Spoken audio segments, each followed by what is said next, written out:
Nós temos que fixar na nossa mente que a nossa caminhada em Cristo é de glória em glória e de vitória em vitória, amém? Então, quantos declaram hoje que hoje é o melhor dia das nossas vidas, amém? Fala para a pessoa que está do teu lado e fala: olha, hoje é o melhor dia da tua vida. Olha, meu irmão, hoje é o melhor dia da tua vida, amém? Meu irmão Rui, hoje é o melhor dia da tua vida, amém? Amém, glória a Deus. Meus irmãos, hoje eu tenho o prazer, um privilégio de partilhar uma mensagem de Deus, mais uma mensagem de Deus que colocou no meu coração. Então eu peço mais uma vez também a compreensão do meu sotaque e palavras em espanhol, que com certeza vão a sair.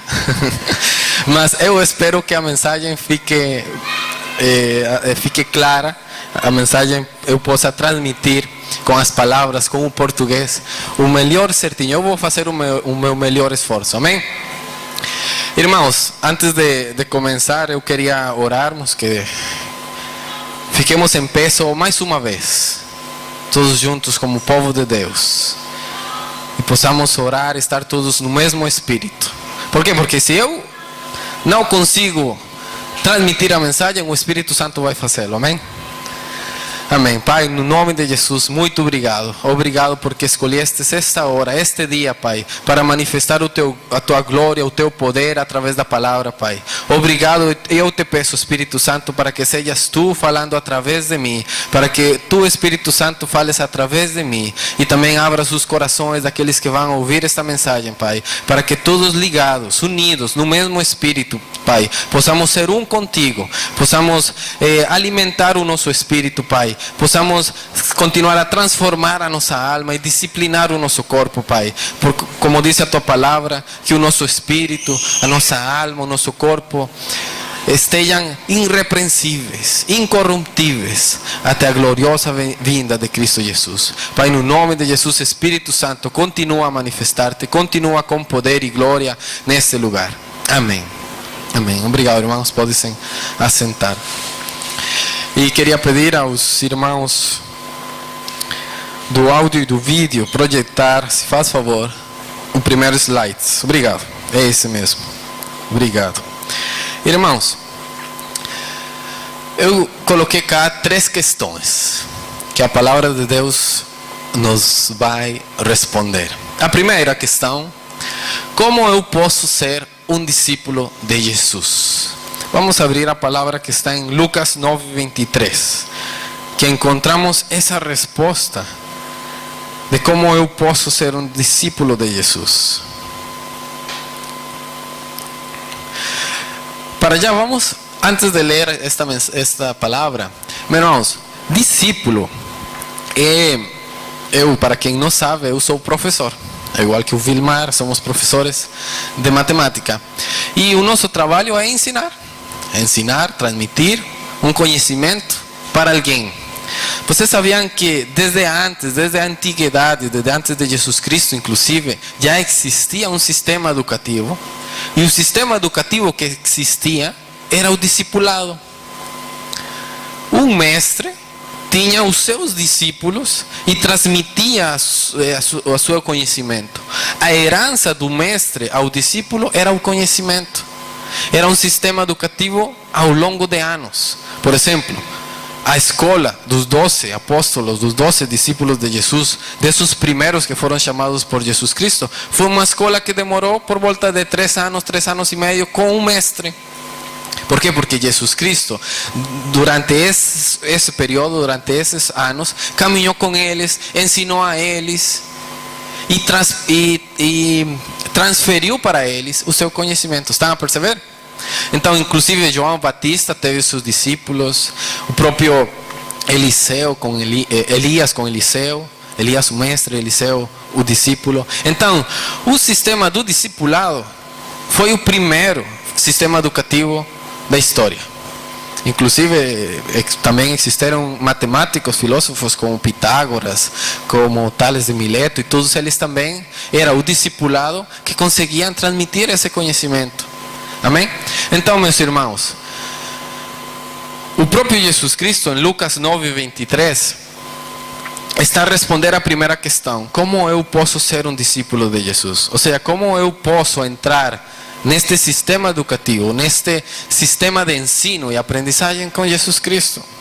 E diz Lucas 9:23, Jesus dizia a todos: se alguém quiser acompanhar-me, negue-se a si mesmo, tome diariamente a sua cruz e siga-me. Jesus está a falar para as multidões. Ele diz a todos: se alguém quiser acompanhar-me, então o primeiro ponto para ser um discípulo de Jesus é desejar. Se eu quero acompanhar. Segundo, negar-se a si mesmo. Negar-se a si mesmo quer dizer que vamos ter que morrer, vamos ter que largar aquilo que me impede seguir ao Mestre. Negar-me a mim próprio. Terceiro, tome diariamente a sua cruz. Irmão, não é tomar hoje a cruz e amanhã largar a cruz, logo no outro dia tomar a cruz, logo voltar a largar a cruz. Não, diariamente carregar a cruz. O que quer dizer isso? Que sem importar as condições, sem importar as dificuldades, sem tomar em conta os obstáculos, nada vai me impedir seguir ao Mestre. Isso é tomar a nossa cruz. E por último, quarto, segui-lo. Ou seja, o que quer dizer segui-lo? Essa última palavra. Que ele vai à frente e eu vou atrás. Eu não posso seguir alguém que esteja detrás de mim, atrás de mim, não é? Eu tenho que seguir alguém que vai na frente. Então, o discípulo tem que perceber que o Mestre é aquele que vai na frente e que ele vai atrás, dando os passos onde o Mestre está a caminhar, agindo como o Mestre está a agir. Quando alguém está à frente, nós vemos tudo o que ele está a fazer, tudo o que ele está, a forma como ele está a fazer as coisas. Então, da mesma forma, nós aprendemos. Amém? Então, essa é a primeira resposta. Segunda resposta. Segunda pergunta. Qual é o propósito de ser um discípulo de Jesus? Ou seja, por que eu devo ser um discípulo de Jesus? Qual é o fim, o propósito? Então vamos ver o mesmo livro de Lucas, só agora que no capítulo 10. E os 3 primeiros versículos. Em Lucas 9, esse texto que acabamos de ler, Jesus está a fazer um chamado. Jesus está a fazer um apelo. Aquele que quiser seguir-me, então faça isto.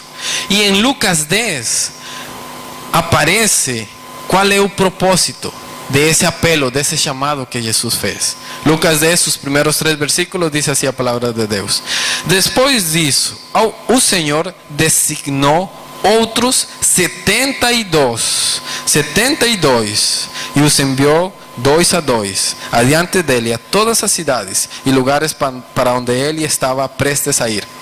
Então, irmãos, aqui a palavra fala, em alguns textos também diz 70, outros dizem 72, mas este número é simbólico, no sentido de dizer que daquele apelo, daquele chamado que fez Jesus Cristo dias atrás, já conseguiu reunir um grupo significativo, um grupo grande de discípulos, e lhes deu um propósito, uma missão.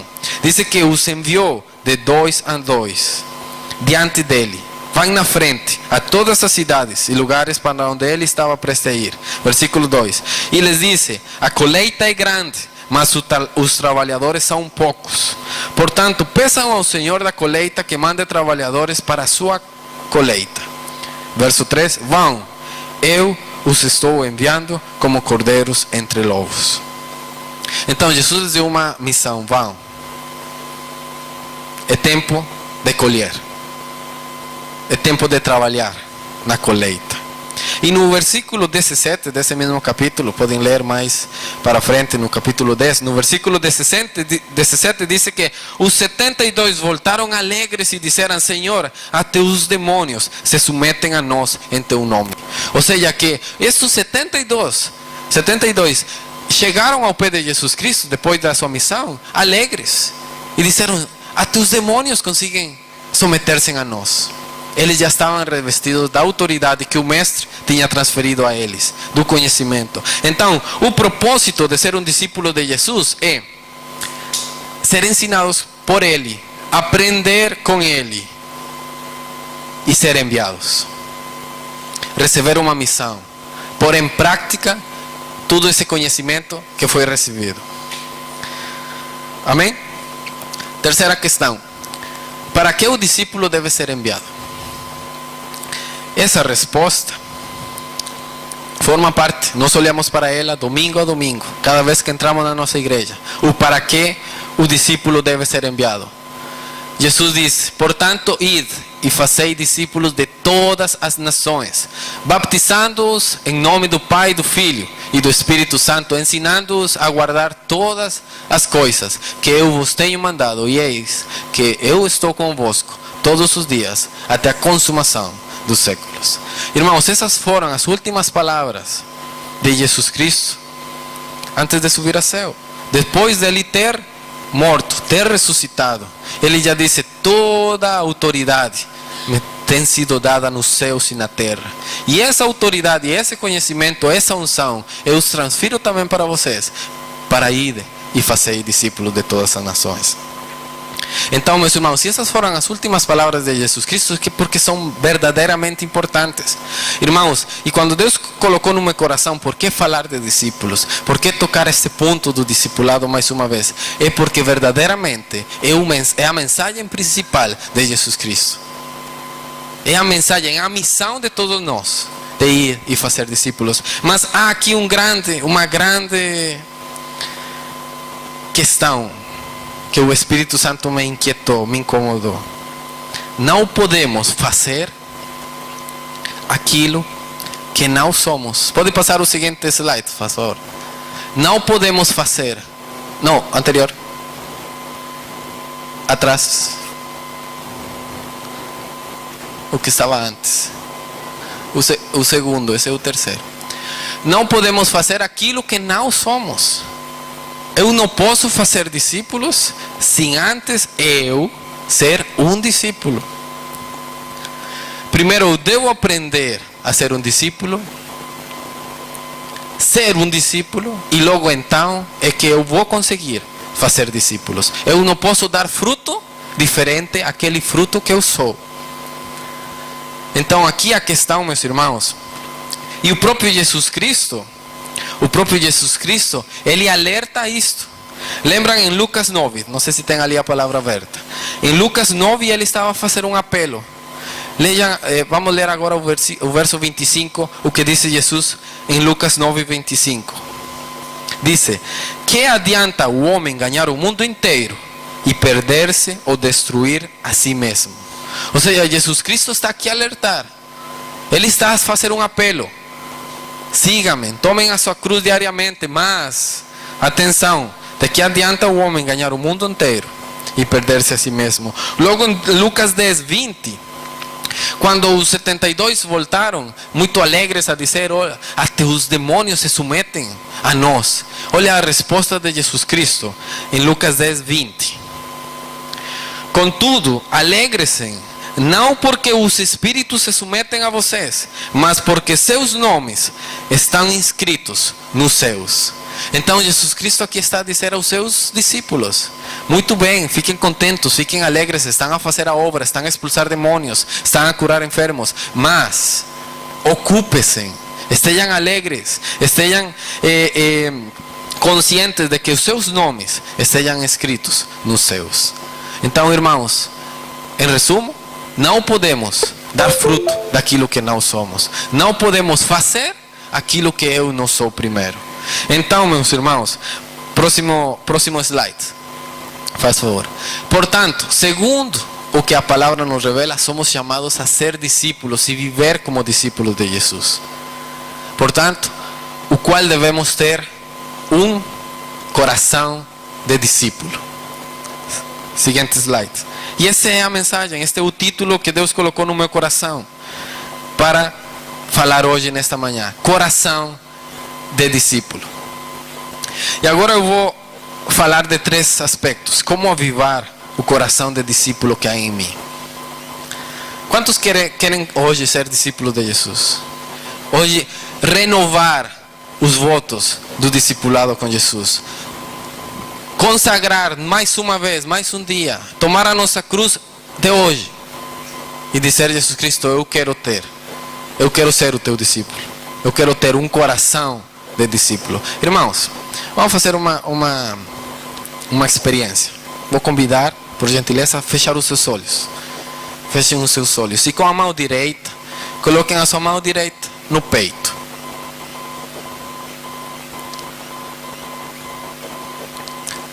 E concentre-se em sentir os latidos do vosso coração, do seu coração.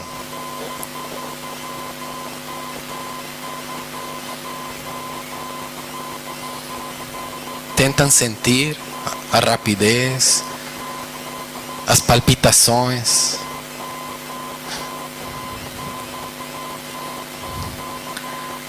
Pai, muito obrigado. Obrigado, Pai, porque hoje estamos vivos. Obrigado porque hoje, dentro de nós, o coração que tu formaste, o coração que tu criaste, distribui sangue para todo o nosso corpo. Hoje te pedimos para que o coração espiritual, o coração que habita no nosso espírito, seja hoje alimentado com o sangue de Jesus Cristo. Comece a latir com força ao ritmo do teu coração. E que nós estejamos realmente conscientes de que Cristo vive em nós. Ele vive em nós e quer viver também através de nós. Pai, hoje abençoamos o nosso coração, o nosso espírito, para que possamos ter um coração de discípulo em obediência a Ti. Amém. Irmãos, não sei se quando vamos fazer uma ecografia, esses são os primeiros meses, não sei agora qual é o mês certo, mas quando conseguimos ouvir o coração da criatura que Deus está a fazer no ventre da mãe, é o som mais lindo. A primeira vez que eu escutei o coração, eu ainda está no meu ouvido, o coração da Sara. Quase não se conseguia distinguir no ecrã do ultrassonido no ecrã, mas conseguia ouvir forte o coração. Irmãos, a palavra diz: do coração emana a vida. Hoje nós estamos acá hoje, vivos, conseguimos sair de casa, é porque temos coração. Quando o nosso coração para, o nosso corpo não avança, nosso corpo morre. Do coração emana a vida, do teu espírito. Esse espírito que foi avivado no momento em que recebeste a Jesus Cristo como teu Senhor, o teu coração, é o espírito, é o coração, é o centro do teu ser, que emana a vida espiritual. Amém? É esse espírito que Deus quer transformar hoje. É esse coração que Deus quer avivar hoje. É dessa forma que Deus quer responder a nós. Como avivar o coração de discípulo que há em nós. Próximo. O primeiro ponto, então, irmãos, é desafiando a minha fé. Esse é o primeiro ponto para avivar o coração de discípulo que há em nós. Desafiando a nossa fé. Desafiando a tua fé. Com desafios. Vamos ver o exemplo de Pedro. Irmãos, estive a pesquisar um pouco sobre Pedro, sobre os 12 discípulos. E Pedro vivia em Cafarnaum. Ele viveu lá, na região costeira do Mar de Galileia. Foi pescador de profissão, ele era um empresário mesmo. Ele tinha vários barcos na sua empresa, pescador mesmo, profissional. Era casado. E quando eu penso em Pedro, penso num homem que constantemente desafiava a sua fé. Penso em um homem que ele desafiava a sua própria fé humana. Ele desafiava a sua fé terrena. Por que desafiava essa fé terrena, essa fé humana dele? Para experimentar a fé sobrenatural, a fé poderosa do Mestre, de Jesus Cristo. E vemos esses 3 exemplos. Eu não vou ler essas passagens, já são muito conhecidas por todos. Mas a pesca milagrosa, em Lucas 5, fala de que Pedro passou, junto com outros pescadores, passou a noite toda a pescar e não conseguiu. Ele era mesmo profissional. E logo, Jesus Cristo aparece, prega, e depois ele disse: vá para onde as águas são mais fundas e lancem as redes para a pesca. E Simão Pedro respondeu a Jesus: Mestre, nós temos esforçado a noite inteira, não pegamos nada, não conseguiram apanhar nenhum peixe. Mas porque és tu quem está dizendo isso, vou lançar as redes. Meus irmãos, ali Pedro estava a desafiar o seu próprio conhecimento, o próprio conhecimento sobre a pesca, o próprio raciocínio dele. Ele já tinha tentado a noite toda e não apanhou nada. Então ele desafiou, ele aceitou esse desafio que Jesus Cristo estava a colocar diante dele, e ele lançou. Quando lançaram as redes, a palavra diz que pegaram tal quantidade de peixe que as redes se rasgaram, começaram a rasgar-se. Meus irmãos, outro exemplo foi andar sobre as águas. Meus irmãos, qual foi o milagre, ou seja, qual foi o propósito de Pedro andar sobre as águas? Sabem, quando Jesus fazia um milagre de cura, dava vista para aquele que é cego de nascimento, dava também, fazia que os coxos começaram a andar. Ou seja, qual foi o propósito de Pedro andar sobre as águas? Quem se viu beneficiado com isso? Irmãos, era um desafio. Era um desafio de Pedro. Ele próprio disse para Jesus: se és tu, manda-me ir ao teu encontro sobre as águas. E Jesus disse: vem, anda cá, sai do barco e anda. Irmão, foi outro desafio. A palavra diz que Pedro então começou a andar sobre as águas, ao ponto que começou a duvidar, começou a ter medo e se afundou, mas Jesus Cristo tirou a ele. Já conhecemos essa história. Mas aqui o ponto é, ele desafiou a sua fé. Nesta história, Pedro desafiou a lei física, a lei. Ele já conhecia a água de toda a vida e sabia que ele não conseguia caminhar sobre as águas, mas ele escutou o mestre, com fé na palavra do mestre, andou sobre as águas. E o último exemplo, a moeda da boca do peixe, que falei também no domingo anterior. O próprio Pedro tinha apanhado já qualquer quantidade de peixes e nunca tinha pensado, tão sequer, abrir a boca de um peixe e tirar uma moeda. Era ilógico, era algo que não se conseguia perceber humanamente. Jesus deu a ordem, Jesus deu a tarefa, deu o desafio, e ele foi lá, apanhou o peixe, abriu a boca e tirou a moeda. Irmãos, então quando eu penso em Pedro, penso em alguém que desafiava constantemente a sua fé.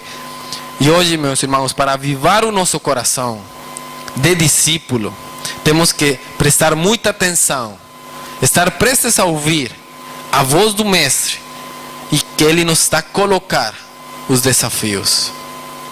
Irmãos, para mim é um grande desafio estar hoje cá a pregar. Eu choro tanto a Deus, eu me entrego tanto a Ele, e dizer: olha, quem sou eu?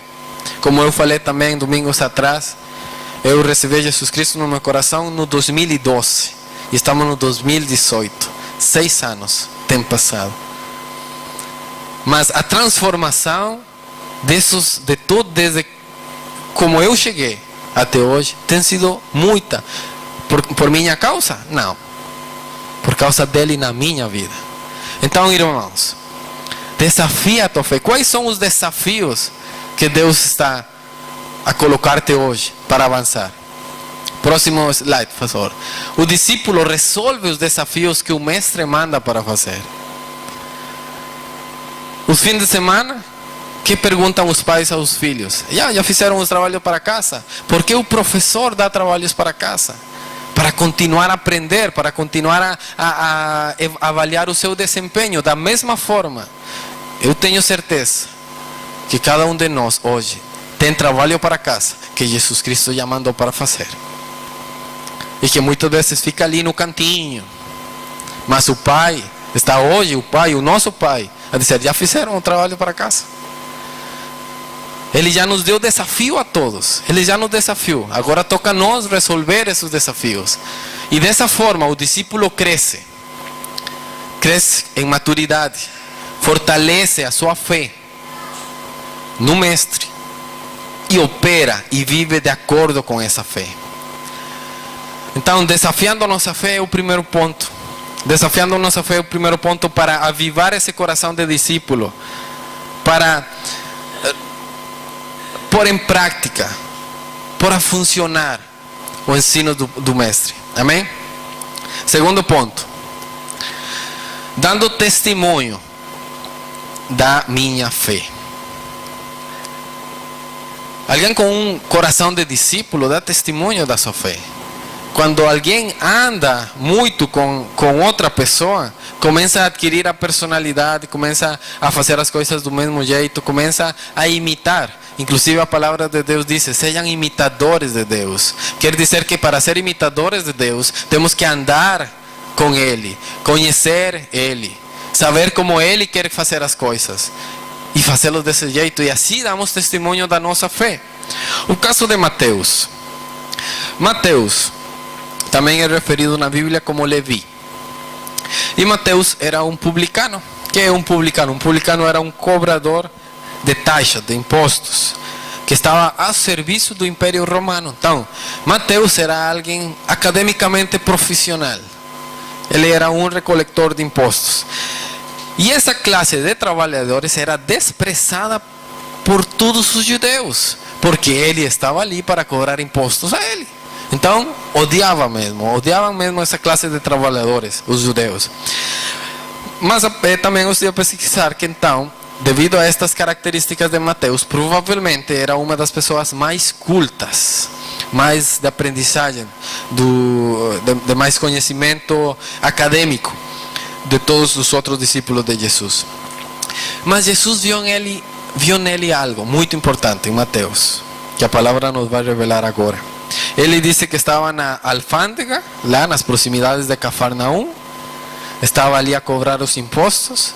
E vamos abrir agora a palavra em Lucas 5. E vocês me acompanham na leitura. Lucas 5, 27 ao 32. Que foi o chamado de Levi, o chamado de Mateus. E vamos identificar através da palavra de Deus o que foi que Jesus Cristo viu em Mateus. Lucas 5, 27, 32.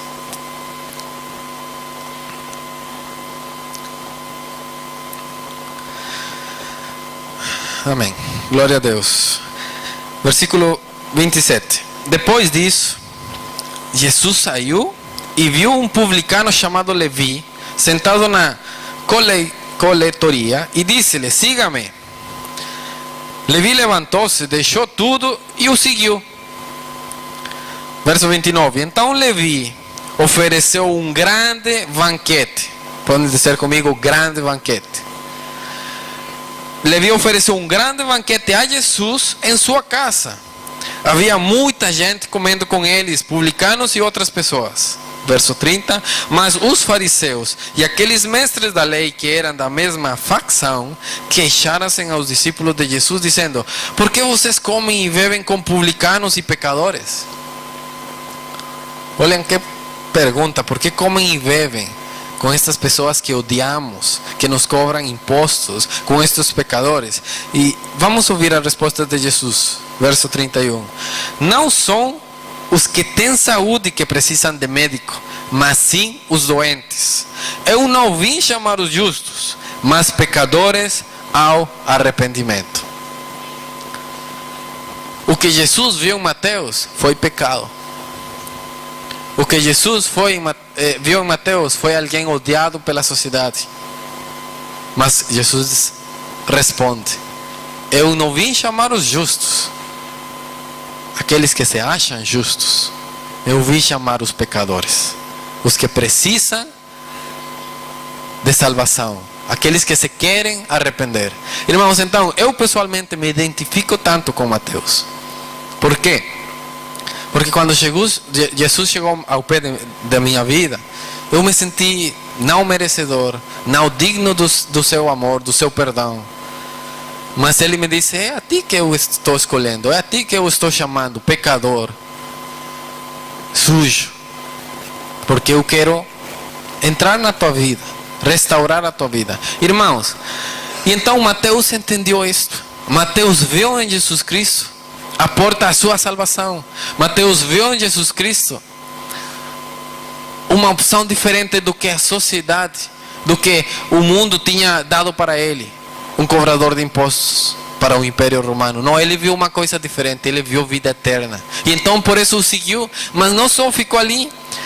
Mateus, sabendo que todo o povo odiava ele, que ele era, ninguém queria dele, disse que ofereceu um grande banquete a Jesus. Mas não foi, oi Jesus, anda cá, vamos comer um grande banquete, tu e eu sozinhos. Não foi desse jeito. Ele convidou as pessoas do povo, a outros publicanos, a outros pecadores, como diz a palavra de Deus, a outras pessoas. Por quê? Porque Mateus queria dar testemunho. O coração do discípulo que começou a avivar-se em Mateus era dar testemunho. Irmãos, já preparamos um banquete para Jesus na nossa casa?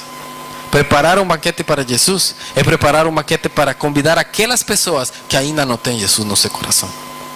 É muito lindo, sim. É muito lindo, muito precioso estar em comunhão entre os irmãos. Eu gosto. Fazemos isso de vez em quando, não é? Ir lá, partilhar um churrasco, comer diferentes pratos. Eu gosto disso. Mas, irmãos, Jesus quer que hoje, para dar testemunho, preparemos um banquete, mas para convidar aqueles outros que estão lá fora ainda na escuridão. Para partir o pão com o pecador. Ah, mas não, essa pessoa não. É melhor não estar no nosso meio. Não, irmãos. Inclusive, muitos irmãos da nossa própria congregação, se calhar, está a precisar disso. De que preparemos um banquete e convidemos a ele na nossa casa. Para voltar ao caminho certo. Para começar a caminhar como família. Como povo de Deus que somos. Irmãos, então, já pensaste nisso?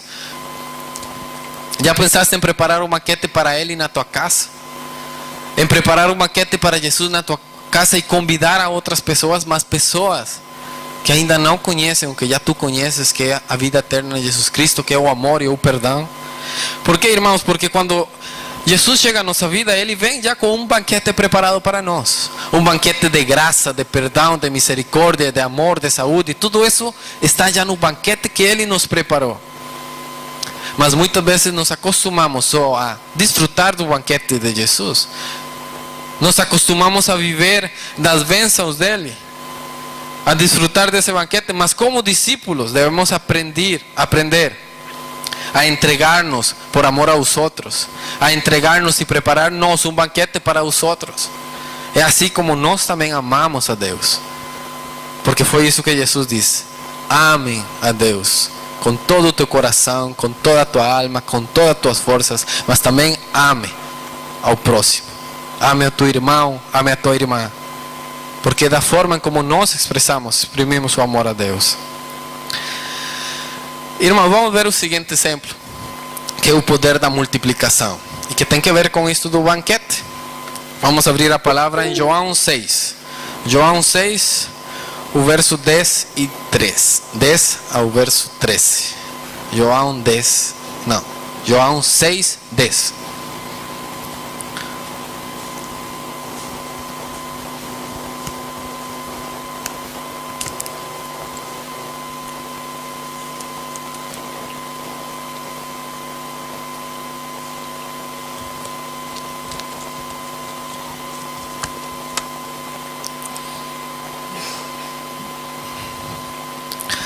Amém. Diz assim a palavra de Deus, João 6, a partir do verso 10. Disse Jesus, era uma multidão, Jesus estava a falar para a multidão.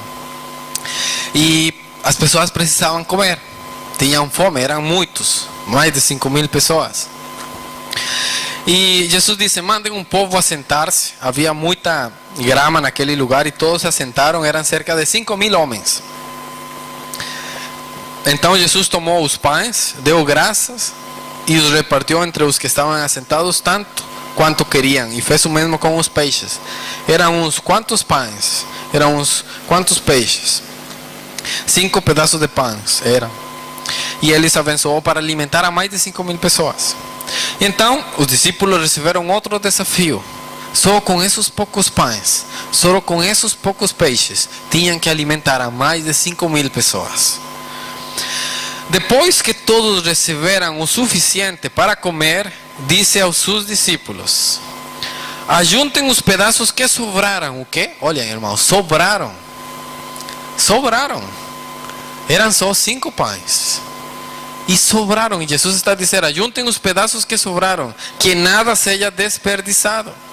Então eles, os discípulos, os ajuntaram e encheram 12 cestos com os pedaços dos 5 pães de cevada deixados por aqueles que tinham comido. Irmãos, 12 cestos. Quantos discípulos eram nessa altura? 12. E sobraram 12 cestos. Podemos dizer que foi um cesto para cada um dos discípulos, não foi? Eu imagino que os discípulos não foram os primeiros em comer. E acredito que tinham fome também. Mas não foram os primeiros em comer. Ouviram a voz do mestre. Obedeceram. Eles se negaram a si próprios. Se negaram essa fome que tinham. E começaram a distribuir com fé. Declarando que os pães e os peixes iam a alcançar, iam a chegar para todos. E ainda ouviram a voz do mestre a dizer: agora juntem tudo o que sobraram. E obedeceram. E conseguiram juntar 12 cestos. E esses 12 cestos, eu acredito que ali foi que os discípulos comeram. E não só comeram para saciar a sua fome, também comeram para os próximos dias, a sua caminhada com Jesus Cristo. Irmãos, então este poder da multiplicação é um poder para dar testemunho de Jesus Cristo. Como podemos falar a alguém de Jesus quando estamos a apresentar essa lista de problemas que temos? Não estamos a dar testemunho de Jesus Cristo. Mas para dar testemunho de Jesus Cristo, as pessoas têm que olhar para nós. Eu acredito que a multidão olhou para os discípulos e viram cada um com um cesto, dizer: sim, eles são os discípulos de Jesus. Mas eu te pergunto agora: tu queres ser alguém da multidão, mais um da multidão, ou queres ser um discípulo? Porque aquele que, próximo slide, faz favor, aquele que forma parte da multidão, ele vem, recebe o alimento e vai embora. Mas aquele que é discípulo, ele está com o mestre, obedece, e ainda tem para ele e em sobreabundância para os próximos dias. Irmãos, então, no discípulo opera o poder da multiplicação. O poder da multiplicação opera naquele que é discípulo de Jesus Cristo. Multiplicar, irmãos, temos que multiplicar o nosso amor, multiplicar os frutos do Espírito Santo, multiplicar o nosso relacionamento, multiplicar o amor pelos filhos, multiplicar o serviço à igreja, multiplicar a comunhão verdadeira e certa com os irmãos. O poder da multiplicação opera nas nossas mãos, nas mãos daqueles que são discípulos de Jesus. Por isso, irmãos, escutem isto: as mãos de um discípulo de Jesus nunca estão vazias. Nunca estarão vazias as mãos de um discípulo de Jesus. Por quê? Porque o discípulo sempre tem para dar. Ele dá primeiro, mas ele sempre vai ter para ele também, em abundância e em sobreabundância. Porque foi Jesus Cristo isso que disse, não é? João 10: eu vim para dar vida e vida em abundância. Então as mãos de um discípulo sempre vão estar cheias, irmãos, cheias. Olha para a tua mão agora.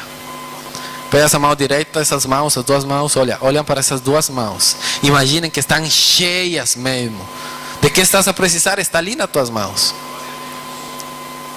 Mas lembra-te que aquilo que de graça recebeste, de graça vais dar também.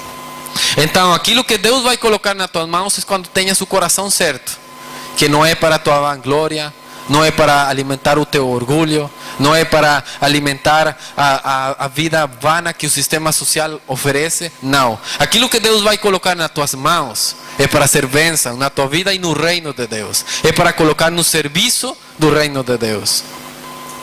Irmãos, quando eu me casei, eu cheguei ao pé do meu sogro.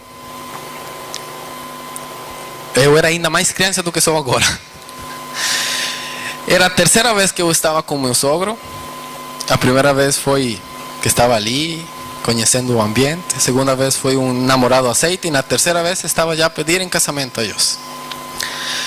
E eu disse para o meu sogro, isso foi março de 2014. Fui lá na casa deles. Eram por volta das meia-noite, 1 da manhã. E eu disse: eu preciso falar com vocês. Já estava a dormir e tudo, o meu cunhado. E eu fiquei na sala com meus sogros. E eu falei para o meu sogro e disse: pronto, A minha vida está a tomar um rumbo muito diferente. Eu vou sair do país este ano. Eu vou estudar lá em Portugal. Mas eu não vou ir sozinho. Eu quero me casar com sua filha e que ela venha comigo. Então eu só pedir duas coisas: a tua bênção para me casar com ela e a tua bênção para levar a ela bem longe. E eles ficaram assim a olhar para uns outros. A minha sogra, o primeiro que disse: vou te matar. Ela dizia: você é morto, minha filha não se casa. Eu vou te matar. E o meu sogro, ele ficou muito tocado. Ele é um grande homem, que forte e tudo, mas ele disse: não, eu quero honrar o que estás a fazer aqui, neste momento, de querer fazer as coisas certas e pedir a mão da minha filha. Eu acredito, ele, meu sogro, dizia que hoje em dia não são muitas pessoas que fazem isso, mas eu quero honrar isso e abençoar-te. Mas a pergunta de todo pai de uma filha é: e que tens para oferecer? Porque eu não tinha, ainda não tenho casa lá na Costa Rica, física, espiritual está tudo, amém? Mas não tinha casa, não tinha carro, só tinha um diploma de licenciatura e uma bolsa de estudo, economicamente falando, não é?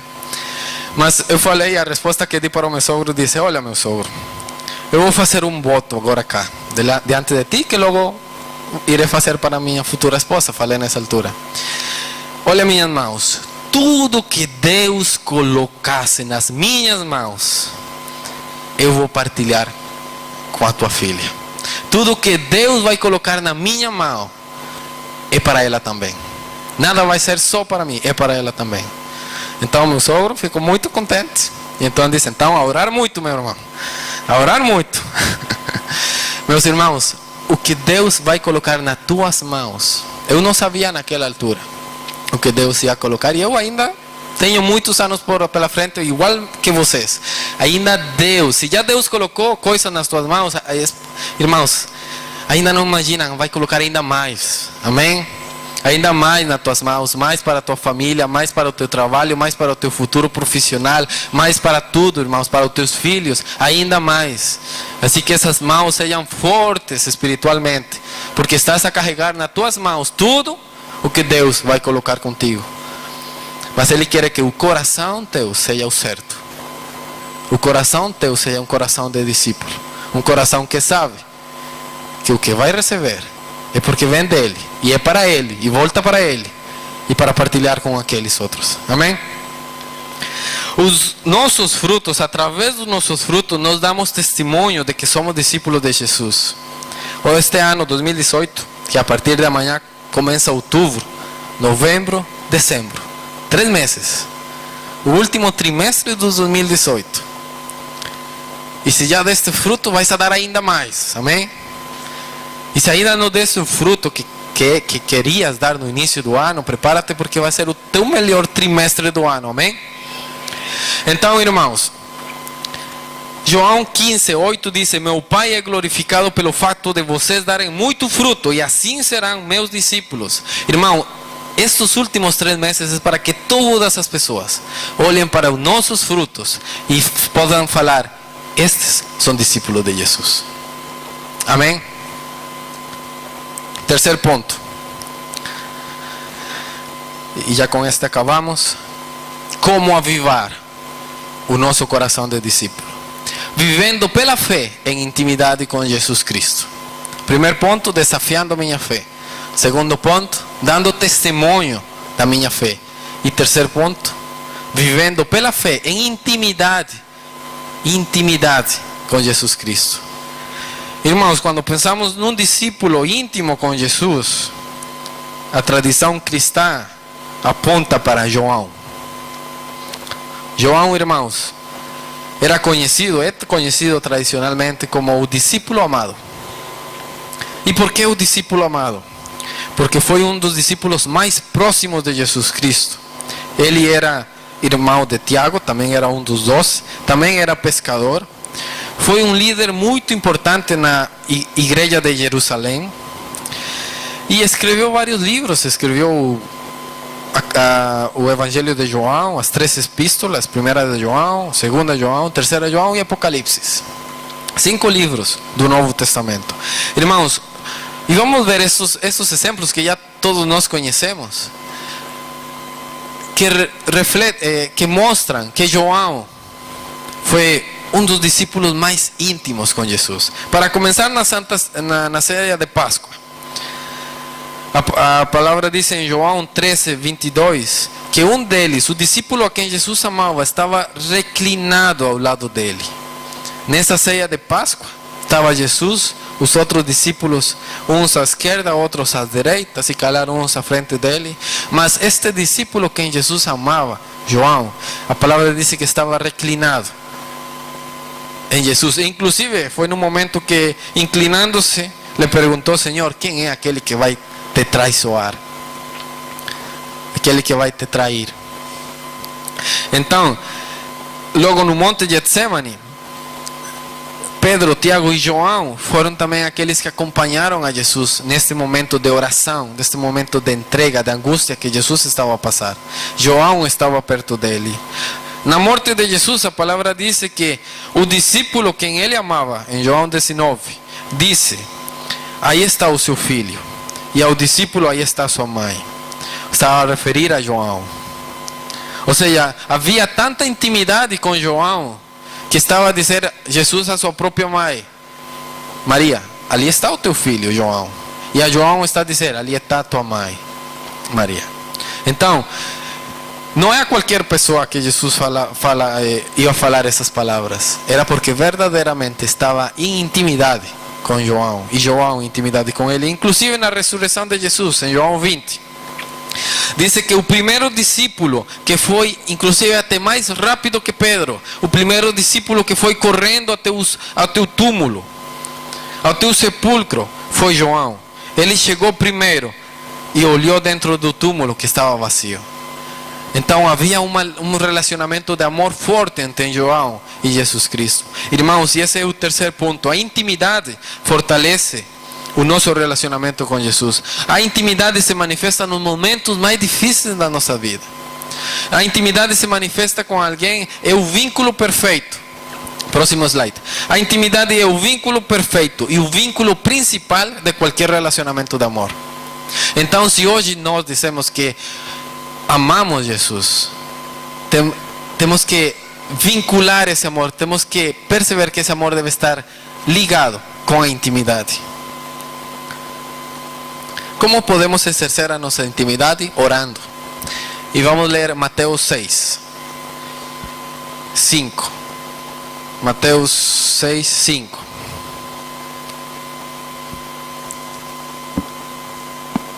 Esta é uma das palavras mais lindas que Deus me tem dado na minha vida. Mateus 6, 5 e o versículo 6. Diz, Jesus está a ensinar sobre oração. E diz: e quando vocês orarem, não sejam como os hipócritas. Palavra forte que Jesus está a falar cá. Hipócritas. Eles gostam de ficar orando em pé nas sinagogas e nas esquinas, a fim de serem vistos pelos outros. Eu lhes asseguro que eles já receberão a sua plena recompensa. Irmãos, muitas vezes não podemos ser homens a dizer: eu vou na igreja para que a minha mulher fique contente. Eu vou na igreja para que o meu pastor veja que eu estou indo à igreja. Nós não podemos fazer e ter um relacionamento com Jesus para que os outros vejam o nosso relacionamento. Isso é hipocrisia, como fala a palavra de Deus, como fala o próprio Jesus. Não sejam hipócritas. No verso 6 diz: mas quando vocês orarem, vá para seu quarto, feche a porta e ore a seu pai que está em secreto. Então seu pai que vem em secreto o recompensará. Em outras versões diz: o recompensará em público. O que quer dizer isso, irmãos? Que na intimidade, quando estamos orando, clamando ao Senhor, Ele vê no secreto. Ele vê no secreto o nosso coração. Ele vê no secreto do coração de discípulo que há em nós. E Ele então nos vai recompensar em público para os outros verem. Os outros não têm que ver a nossa intimidade com Jesus. Os outros têm que ver o fruto dessa intimidade com Jesus. Muitas vezes estamos ao contrário, queremos que as pessoas vejam agora cá, mas não há fruto. E Jesus diz: pelos frutos os conhecereis. Então a nossa intimidade com Jesus se manifesta através dos frutos que os outros consigam ver.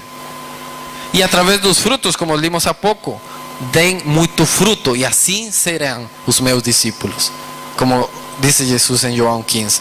Irmãos, com isto acabo, e queria convidar ao pastor Dantas e a minha esposa que se possam preparar para ministrar cá um tempo de adoração. E enquanto eu acabo, irmãos, para concluir, devemos desafiar a nossa fé, dar testemunho da nossa fé e viver em intimidade com Jesus, para assim ser reconhecidos como os seus discípulos, para assim avivar o coração de discípulo que há em nós. Irmãos, esse coração que sentimos há pouco, esse coração que late dentro de nós, esse coração que emana a nossa vida natural, o coração espiritual também precisa ser avivado. O sangue de Jesus deve começar a circular, o sangue de Jesus deve começar a fluir nas nossas vidas, para dar fruto, fruto em abundância, fruto que permaneça, irmãos. É tempo de que desafies a tua fé. É tempo de sair deste lugar hoje, domingo, e perguntar ao mestre: quais são os desafios? Quais são as tarefas que tu queres que eu resolva? Que vão tratar o meu caráter, que vão me ajudar a negar-me a mim mesmo, que vão a ajudar-me a carregar minha cruz. Os desafios, podem vir. Os desafios são para isso, para tratar o nosso caráter. Assim como Pedro, o caráter de Pedro foi tratado quando andou sobre as águas. O caráter de Pedro foi tratado quando viu essa grande pesca, essa pesca milagrosa. Irmãos, então, quais são os desafios? Dar testemunho, irmãos. Dar testemunho em amor. Dar testemunho em comunhão com o Pai, dar testemunho através dos frutos, através da multiplicação, do poder criativo e poder multiplicativo que há em ti, porque és um discípulo de Jesus. E finalmente, intimidade, irmãos. Nada tem sentido, nada somos, se não é com Ele, com o Espírito Santo. É o Espírito Santo que Ele vai fluir em nós, continuar a transformar a nossa alma, aperfeiçoar essa obra que o Pai começou em nós, para assim poder avivar esse coração de discípulo que habita em nós.